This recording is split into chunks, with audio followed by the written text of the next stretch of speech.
The great Vince Lombardi left a legacy of success with his passing, but his most remembered message was one we all got wrong.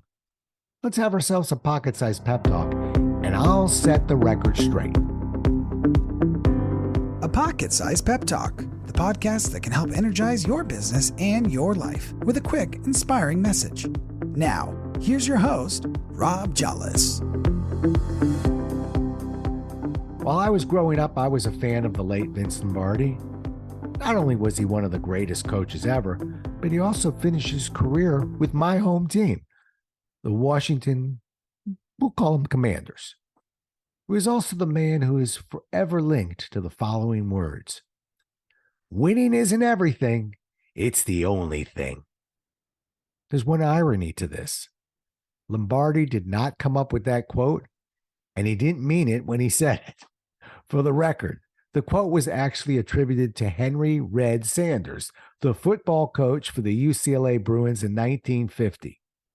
Now, in 1959, Lombardi used the line to open the Packers training camp.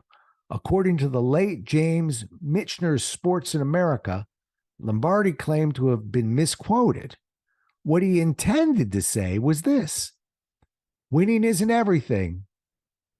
The will to win is the only thing.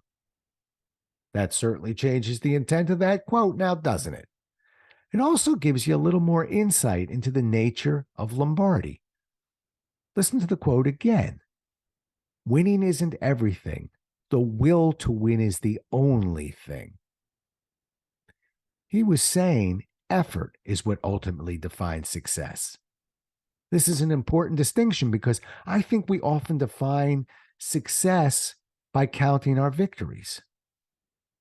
To those who know me well, I'm considered an intense person both inside and out. I admit it. You may be surprised to know, however, that throughout my professional career, my reaction to either winning or losing has never been that different. As a young salesman, when I was making a nice sale, I'd celebrate with a bag of barbecue potato chips. That bag of chips symbolized victory. But that wasn't the only time I'd reward myself with that bag of chips. When I worked hard on a sale by taking no shortcuts, by sticking to the book and giving it my all, and yet I didn't make the sale, I'd eat those chips.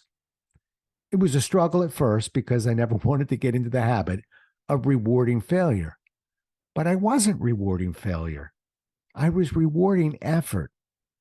To this day, I can forgive a professional loss.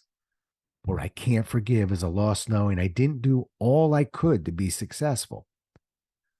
We learned as children, and we were allowed to define success by our effort and our will to win. Much like Lombardi's quote, that took on a life of its own. So has the flawed concept that success should be defined solely by winning. Is it any wonder that so many people struggle in life with depression and the fear of failure? Personally, I believe this is a direct result of people evaluating the act of winning to a life and death equation. North Carolina's Dean Smith, one of the most successful college basketball coaches in the history of the sport, coming from a Maryland Terrapin alumni, that's not easy to admit, said it best when he provided us with this quote: if you make every game a life and death proposition, you're going to have problems. For one thing, you'll be dead a lot.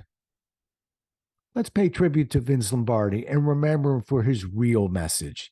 If we do, we can set goals and achieve results that are 100% controlled by our effort, just like when we were children.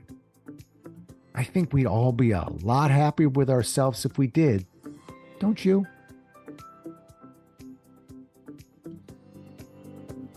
Thanks so much for listening. If you enjoyed today's show, please rate and recommend it on iTunes, Outcast, or wherever you get your podcasts. You can also get more information on this show and Rob at jollis.com.